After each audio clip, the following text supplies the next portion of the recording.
Oke, menjawab komentar ya. Sebelumnya ini Mbak atau Mbak Si saja deh. Mbak atau Ibu atau Tante bertanya ya.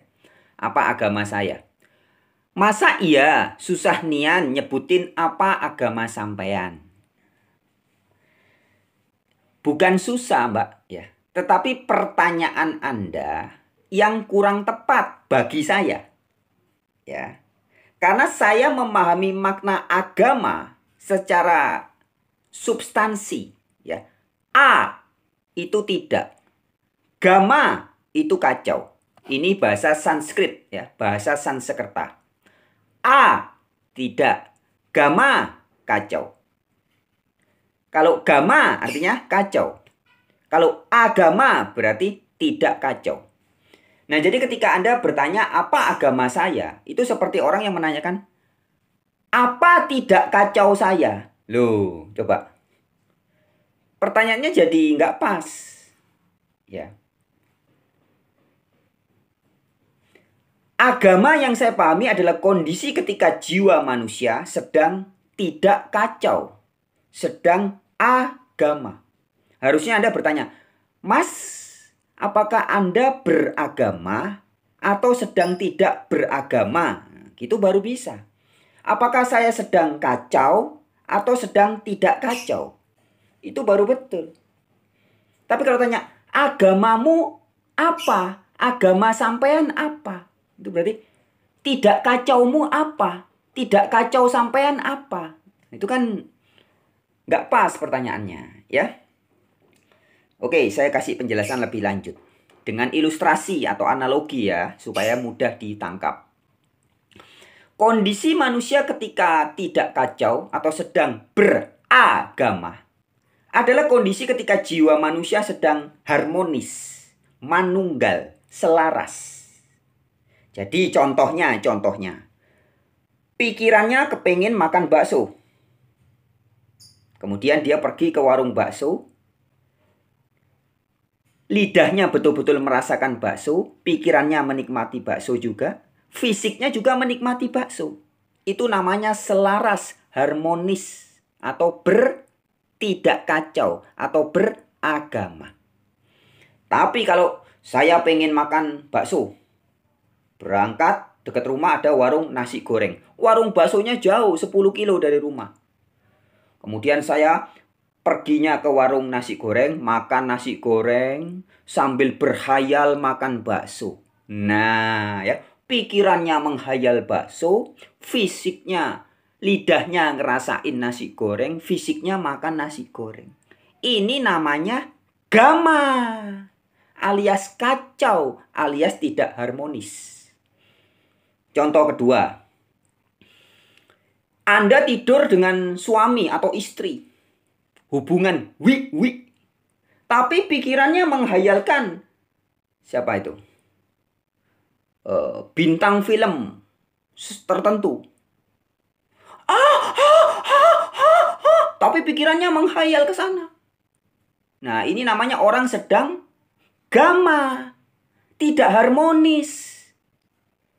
Harusnya ketika Anda berhubungan wik-wik dengan pasangan Anda, jiwa Anda ya di situ, hati Anda di situ, pikiran Anda di situ, rasa, segenap rasa, badan tubuh Anda juga di situ.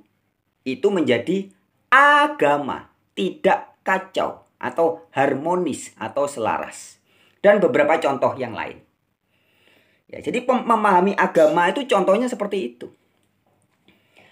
Hati, pikiran, mental, spiritual, ya, intelektual, fisik selaras. Itulah orang yang disebut sedang beragama.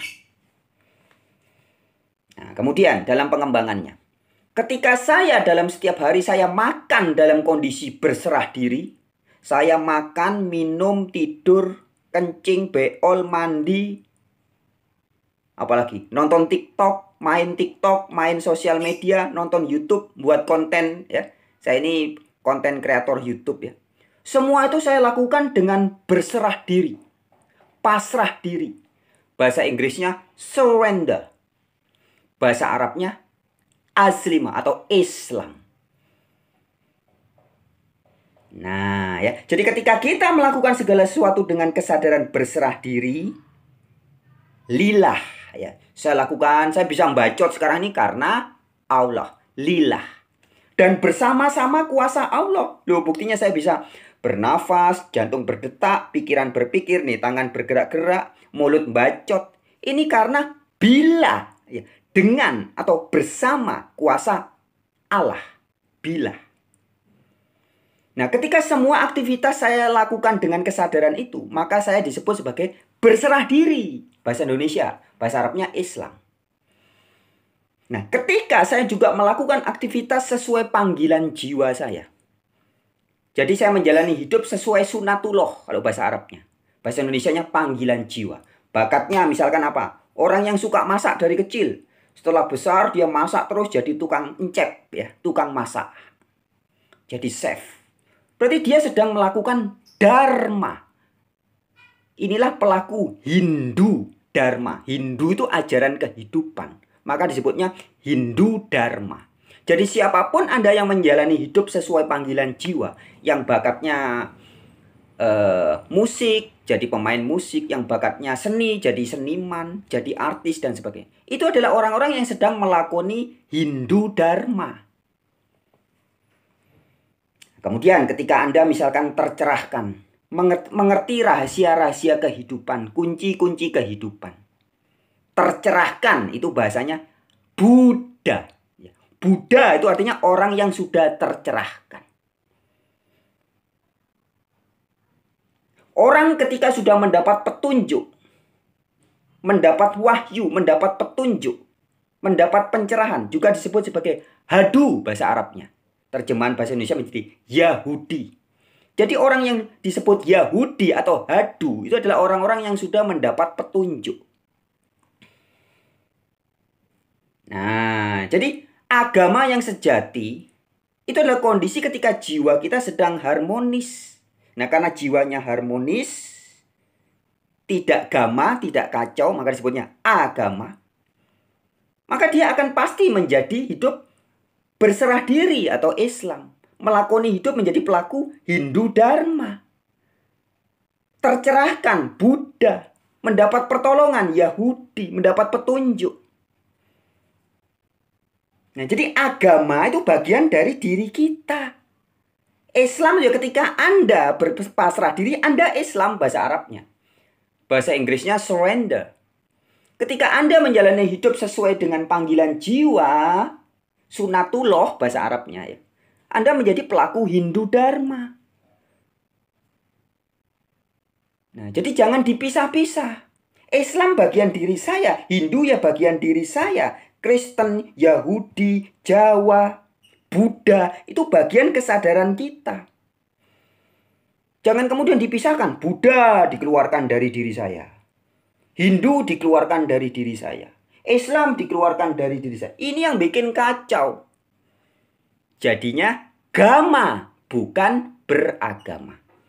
Oke, sampai di sini dulu, semoga bisa ditangkap ya, Mbak. Ya. Jadi memahami agama itu harus sepenuhnya begitu. Substansinya dipegang dulu. Ya.